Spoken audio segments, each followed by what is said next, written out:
Imagine for a moment that your phone lights up right now. You glance down and there it is, the exact name you've been longing to see. A message from the very person who has been on your mind.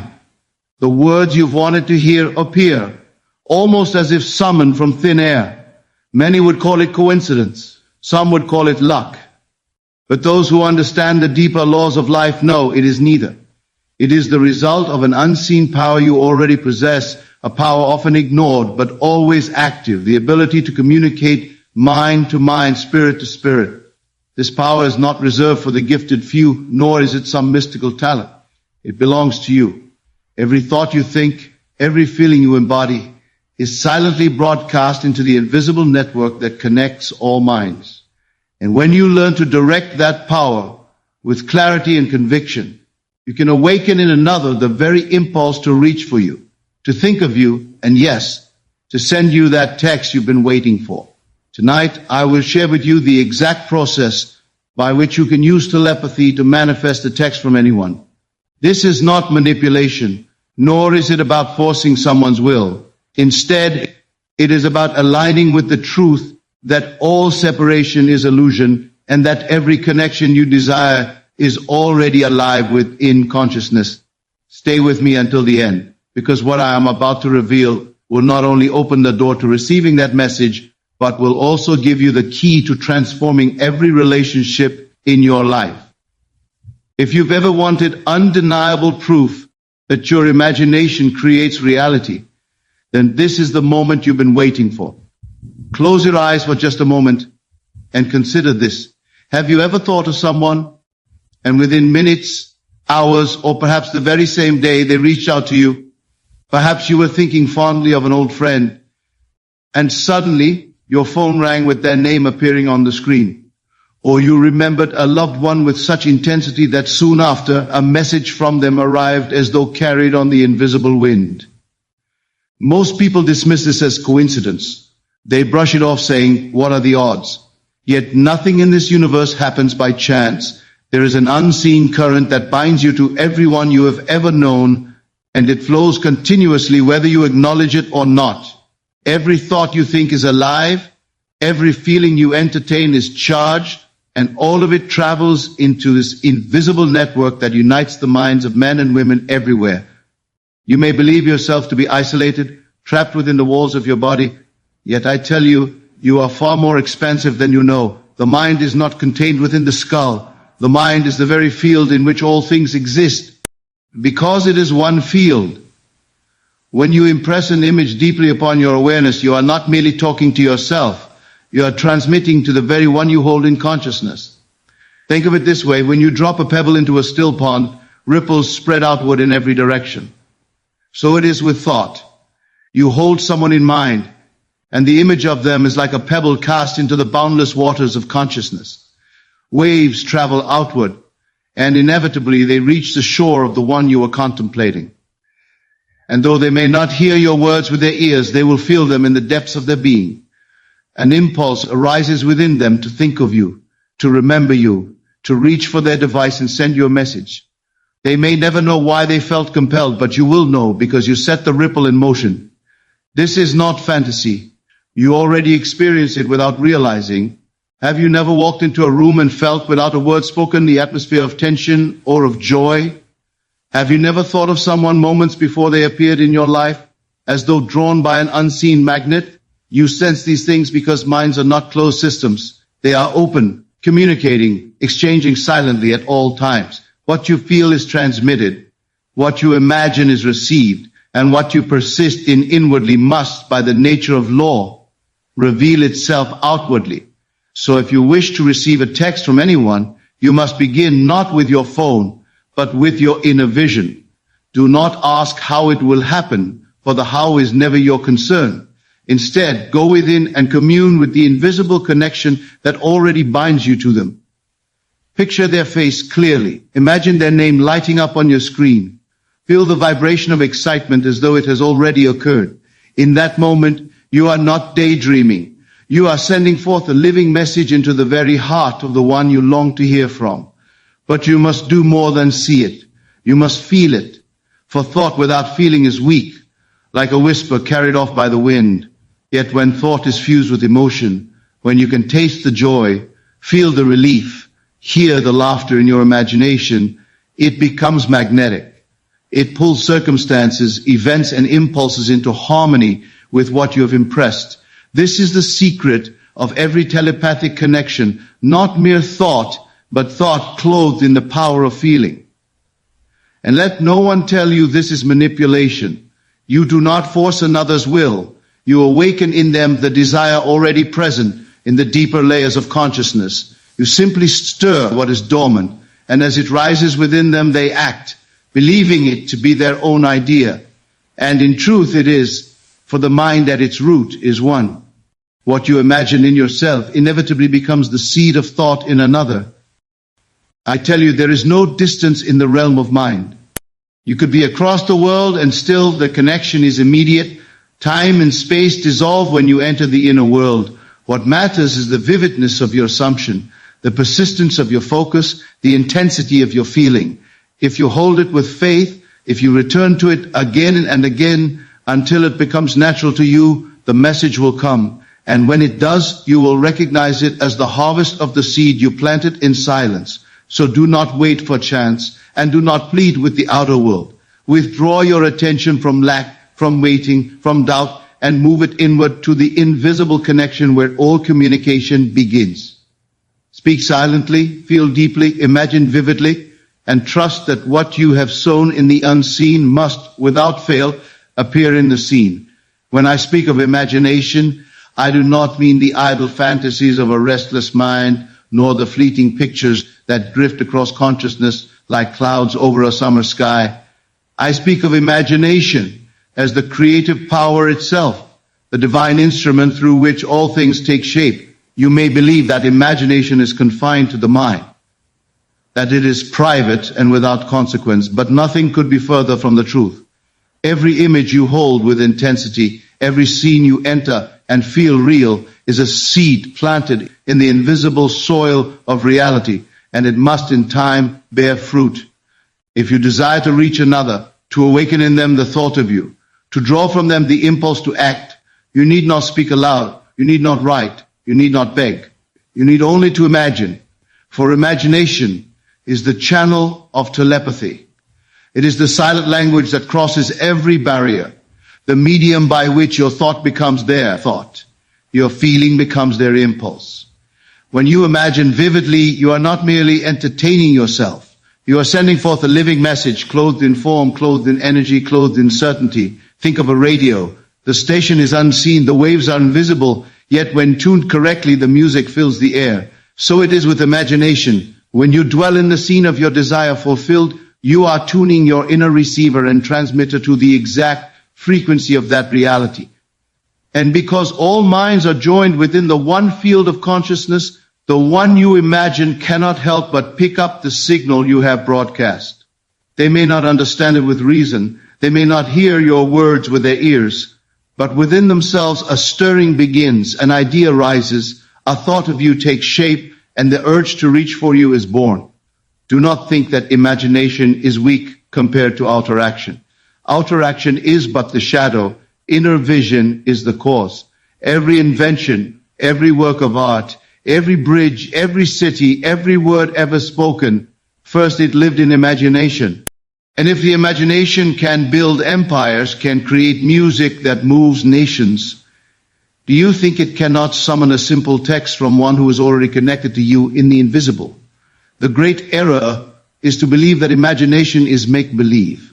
But I tell you, the world you call real is itself the crystallization of imagination long sustained. What you see with your eyes today is but the hardened form of yesterday's images. To change the future, to alter what tomorrow will bring, you need only to alter what you imagine and persist until it feels natural. So tonight, if you wish for a message from someone, do not wait for them to act first. Close your eyes and imagine your phone lighting up. See their name clearly. Picture the words you long to read. Do not strain. Make it natural, as though it were happening in this very instant. Let the glow of the screen shine in your mind's eye. Let the vibration of the notification pulse in your hand. Hear the tone of the message arriving. Then read it inwardly as though it were already there. Smile as you read. Feel the joy. Let your heart quicken with delight. The more real you make it inwardly, the more inevitable it becomes outwardly. Do not dismiss this as mere fantasy. The line between imagination and reality is thinner than you believe. In truth, there is no line. For what is imagined with conviction and sustained with feeling must, by the law of its own nature, take on the clothing of the world. If you can imagine receiving the text with such clarity that you feel the satisfaction in advance, you have already set in motion the unseen forces that will carry it into manifestation. The imagination is the workshop of creation. It is the meeting place of minds, the silent chamber where ideas pass from one to another without speech or sound. When you enter imagination deliberately, you enter the very place where telepathy is born. For in imagination, you and the one you think of are not separate. In imagination, you are together now. And from that unity flows the impulse that will soon appear as action, as word, as message in the outer world. Never underestimate the power of this practice. For many have used it unknowingly, only to be startled when the one they thought of reached out suddenly. They call it coincidence, yet it is the law in operation. If even an idle thought can carry across the invisible, how much more certain is the result when you imagine deliberately, with intensity and with unwavering faith. You are the architect of every communication you desire. You need not chase, you need not plead, you need not wait. Enter imagination. Build a scene, feel it real, and let it live in you. The image you construct is the message you send, and the message you send is the act they will perform. Or what is imagined with persistence is received in the depths of another. And from those depths arises the very impulse to act in harmony with your vision. When you close your eyes and think of someone, you often imagine them as far away, separate, beyond your reach. You think of them as out there while you are here. And yet this sense of separation is the very reason you feel their absence. What you must learn to do is to feel them here, to experience their presence now so vividly that it no longer matters whether your eyes are open or shut, whether they are across the street or across the world. For in the inner world there is no distance, no time, no gap between you and the one you love. Suppose you wanted a message from them. Instead of waiting, instead of longing, instead of telling yourself they are silent, imagine they are here with you now. Not as a memory, not as a ghost of the past, but alive, breathing near. Feel the warmth of their presence. Hear their voice within you. Sense their energy filling the space around you. If they were in the room this very moment, how would you feel? Would you be at ease? Would you smile? Would your heart lighten? That is the state you must enter, for that state is the key that unlocks telepathic connection. For it is not thought alone that moves mountains, but thought clothed in feeling. Thought without feeling is like a letter never posted, it goes nowhere. Feeling is the power that carries the image into the depths of consciousness, into the fertile soil where it must take root. When you feel their presence now, you are not waiting for them to appear. You are collapsing the illusion of absence and claiming the reality of connection. Many have asked, how is it possible to feel someone's presence when they are not physically there? But have you never dreamt of someone so vividly that you awoke with tears in your eyes, laughter on your lips, or the echo of their embrace still warm upon your body? If it is possible in dream, it is possible in waking imagination. The difference is only that in dream you accept it as real without resistance, while in waking life you doubt, you question, you dismiss it as fantasy. But the same power is at work in both states. So tonight, if you desire a text from them, do not dwell on the silence of your phone. Do not look at the empty screen and cry for what is not. Instead, enter the inner world and feel what it would be like if their message had already arrived. What is the feeling of relief, of joy, of satisfaction? Let that feeling flood your being until you no longer care whether the outer world has caught up. For in that moment, you have already received it. And because you have received it inwardly, the outer must mirror it in time. To feel their presence is not to strain, not to force, but to relax into the certainty that you and they are one in consciousness. Perhaps you hear their laugh in your inner ear. Perhaps you see their face before you.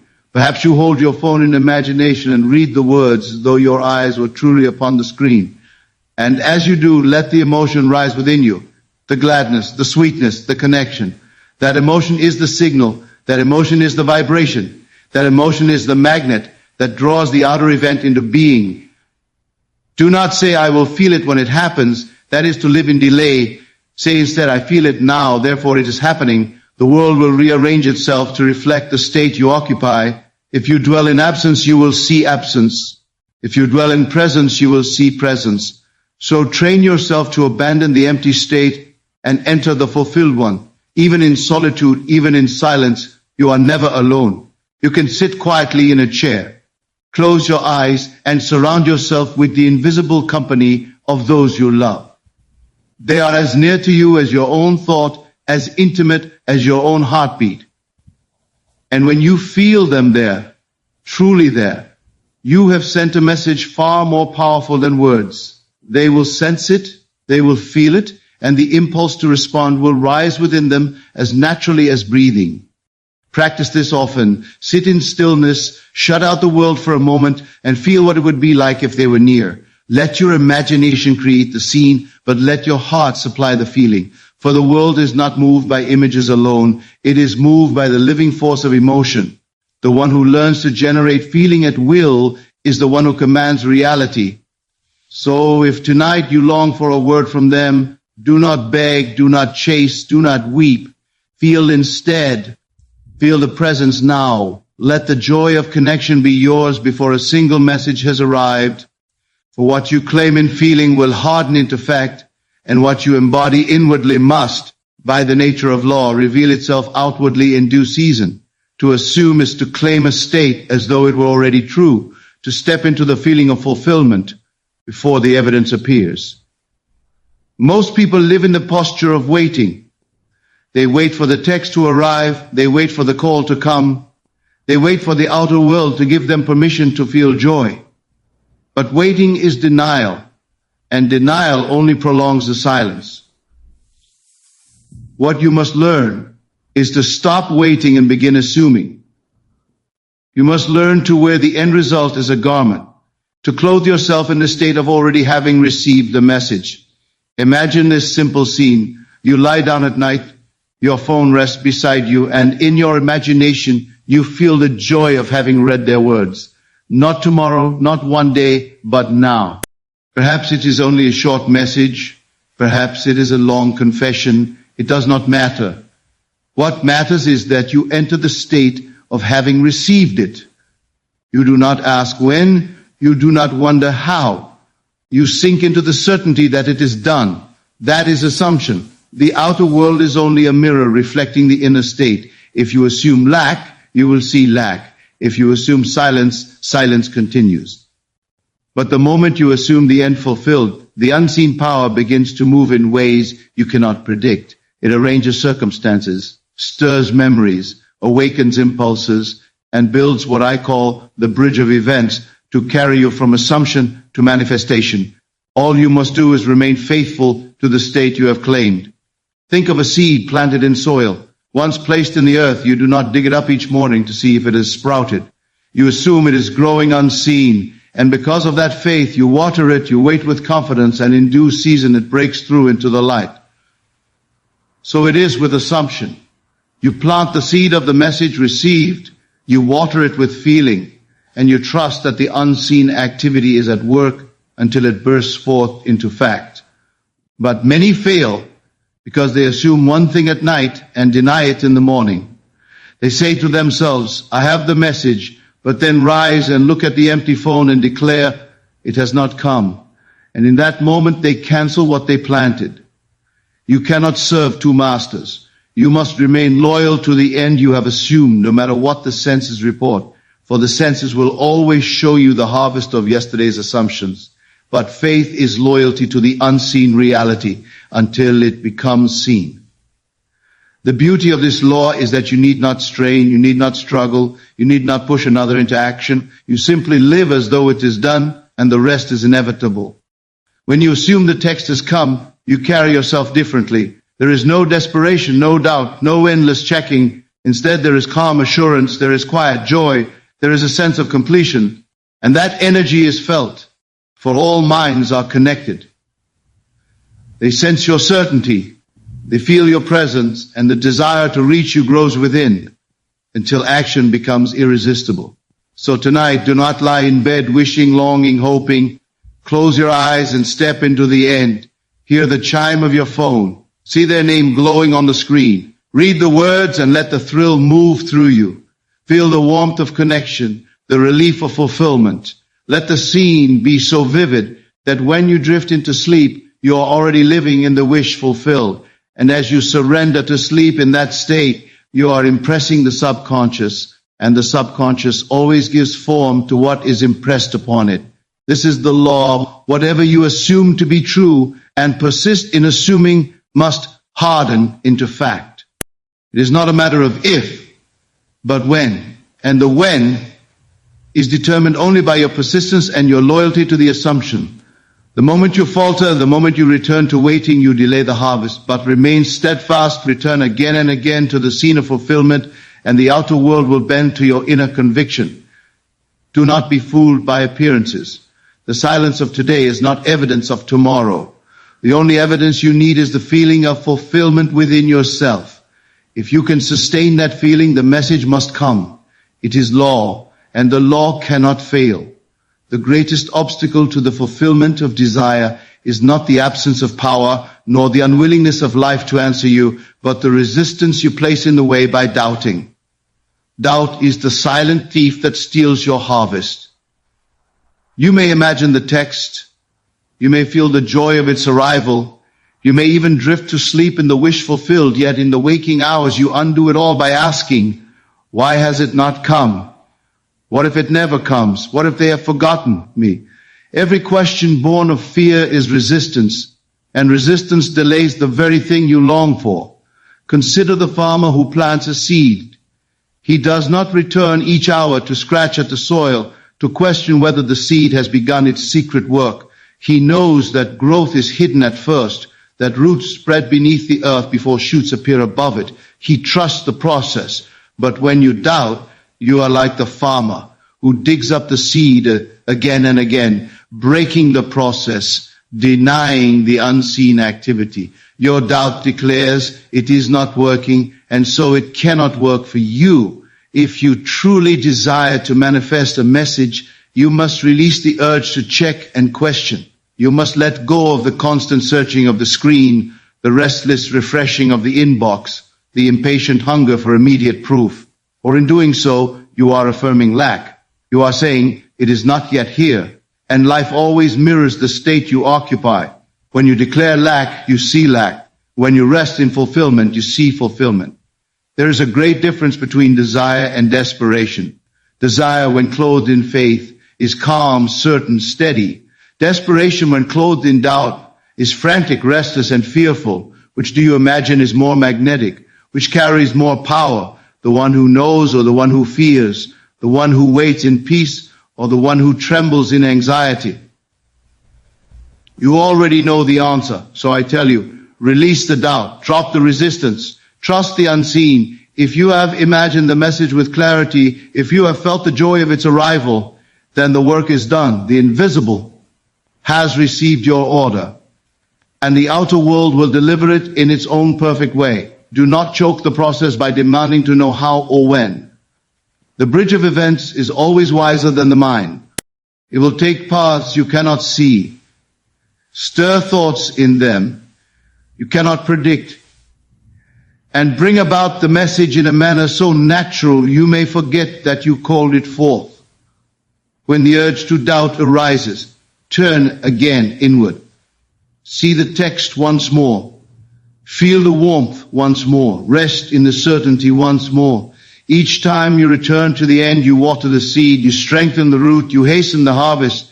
But each time you stare at the empty phone and declare defeat, You withhold the very life that would bring it forth. It is not your business to worry. It is your business to believe. Faith is not blind. Faith is in a sight. Faith is the knowing that the unseen is more real than the seen. That what you have claimed within must appear without. Doubt says, I do not yet see it. Faith says, because I feel it, it is already mine. The world is only a mirror, and mirrors reflect what stands before them. Change what you show the mirror, and the reflection must change. Think of those moments in life when you were certain that something would happen, and it did. You did not question, you did not tremble, you simply knew. That knowing is the absence of resistance. That knowing is the soil in which every desire grows swiftly, and you can cultivate that knowing again, here, now, in this very desire for a message. So when doubt whispers, what if they never think of me? Answer with silence and return to the joy of fulfillment. When resistance says, what if it takes too long? Answer with stillness and rest in the vision of the message already in your hand. When fear says, what if I am forgotten? Answer with love and feel again the bond that cannot be broken in consciousness. The outer world may test you with delay, with silence, with appearances, but appearances are shadows. They hold no power but the power you give them. Do not wrestle with shadows. Do not fight with smoke. Simply return again and again to the inner state where the message is already yours. That state is reality. Hold to it, and the shadows must rearrange themselves to match it. When you assume the end, when you feel the message has already been received, life itself begins to rearrange the pieces of the puzzle in ways your reason could never have designed. You may sit and wonder, how could they ever think of me? How would they ever decide to reach out? What must I do to make it happen?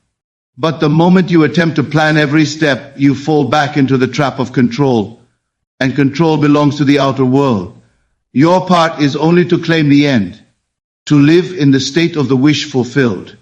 The rest is carried on currents far deeper than conscious thought. The unseen power builds what may be called the natural bridge of events. From where you stand, it may appear impossible. Perhaps you have not spoken in weeks, months, even years. Perhaps pride or distance or silence stands as a wall between you. Yet when the seed of assumption is planted, circumstances move with quiet precision to open a path. What you call coincidence, chance, accident, these are the stepping stones laid for you by the invisible architect. A memory rises in their mind, a song plays on the radio that reminds them of you, a dream stirs their heart, a sudden impulse to check on you overwhelms them. They may resist it at first, but the impulse grows until they act. And when they send that message, you may say, what a surprise.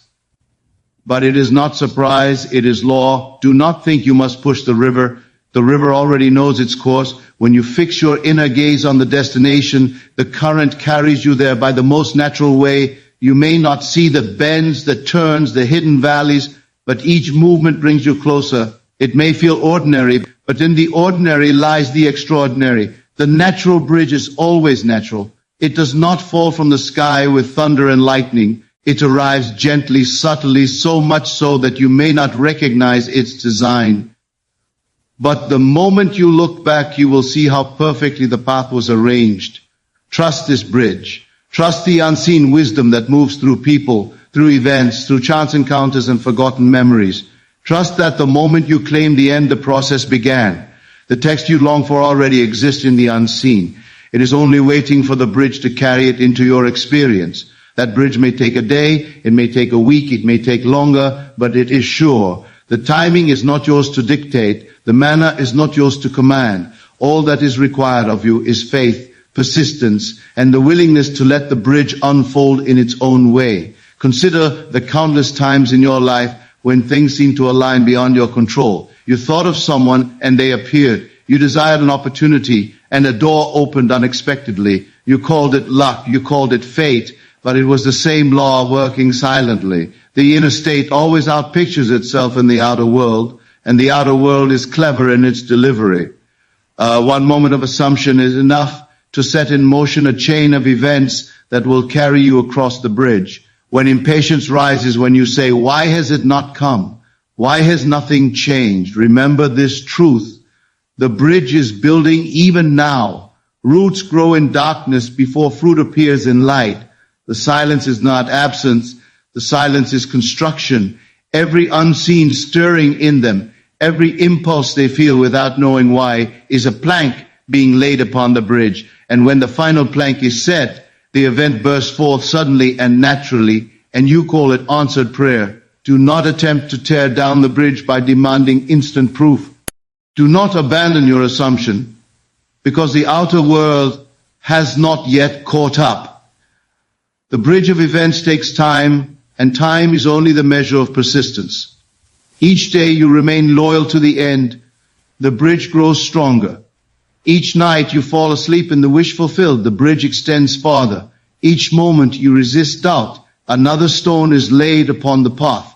And when it is complete, you will walk across effortlessly as though it had always been there. So rest, be still, let the bridge be built for you.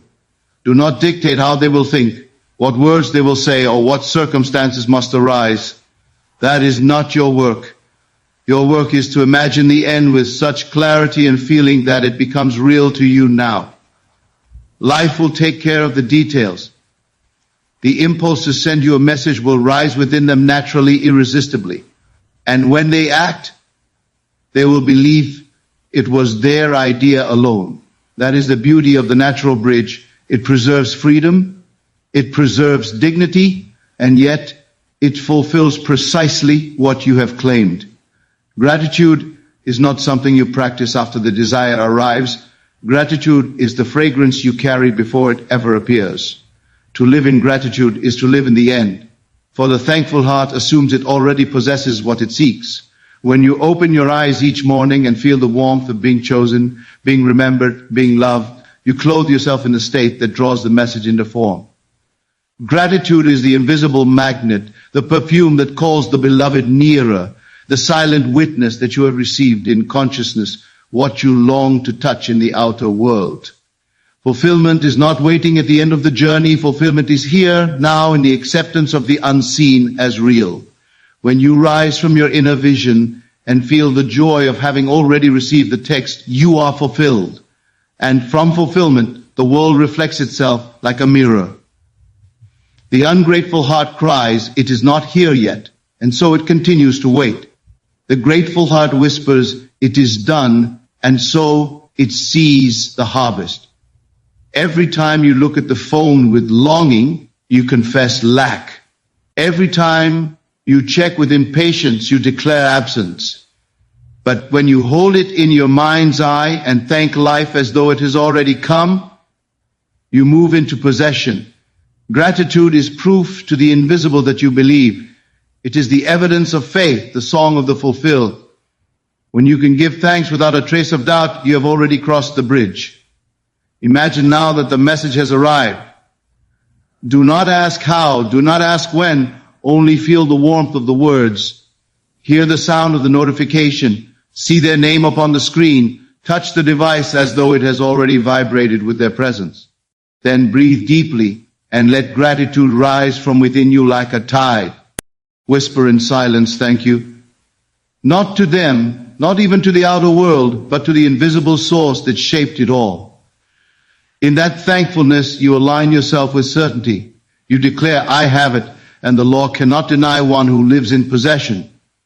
Gratitude is more than words, it is a state of being. It is the inner posture of one who knows they are loved, who knows they are remembered, who knows their desire is complete.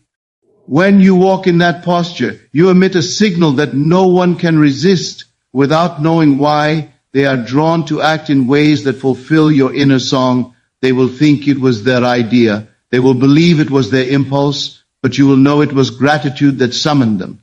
Fulfillment cannot wait for appearances. Fulfillment is the refusal to be deceived by delay. The outer world may still look silent, but within, you already celebrate. You go about your day as one who has received. You smile without reason. You breathe with ease. You walk with assurance. And because you have claimed the inner feast, the outer table must soon be set before you. Consider the nature of a child on their birthday. Before the gift is unwrapped, the child already glows with joy. already knows the surprise is theirs, already thanks the giver with shining eyes. That innocence is fulfillment, that trust is gratitude, and that very attitude draws the ribbon to unravel and the gift to be revealed. When you live in such simplicity, the message you seek is not a question but an inevitability. So each night as you lay upon your bed, do not sleep as one who waits. Sleep as one who has received. Feel the warmth of their words beside you. Read the message in your imagination as if it lies upon your screen, and then before your eyes close, whisper softly, "Thank you." That whispered gratitude is the key that locks the door of doubt and opens the door of fulfillment. In sleep, you surrender, and what you surrender to is always multiplied. Surrender to gratitude, and gratitude becomes flesh. Even during the day, when thoughts of fear attempt to rise, do not resist them with struggle. Instead, gently return to gratitude. Let your heart overflow with the certainty that all is complete. Replace every anxious thought with the feeling of already having. Smile as though you just read the message. Carry yourself as though your desire has already been met. This is true thanksgiving, not an act performed after reception, but a life lived in the assurance of reception. Gratitude is fulfillment, and fulfillment is gratitude. They are one and the same. To be grateful now is to be fulfilled now, and fulfillment now is the cause of fulfillment later. The world is a mirror. It cannot reflect anything but what you present to it. Present the face of the grateful, the spirit of the fulfilled, and it will show you a reflection of answered desire.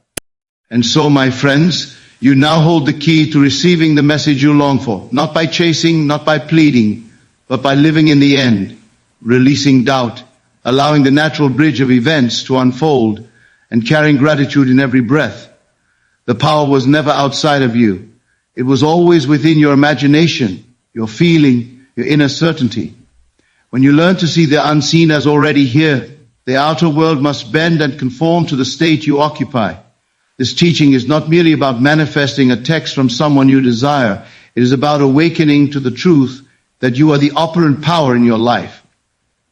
The same principle that brings a message can open doors, restore relationships, expand abundance, and create a life that feels like heaven realized on earth. So as you leave this speech, I ask you not to simply hear these words, but to live them. Tonight, when you close your eyes, feel the message received.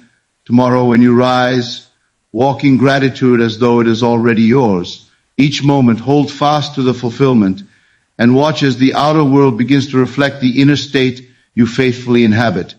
Thank you for sharing this sacred time, for opening your heart, and for daring to believe. Your imagination is your power, and when you trust it fully, life cannot help but deliver. Stay faithful to the vision, and soon you will hold in your hands the proof of the unseen.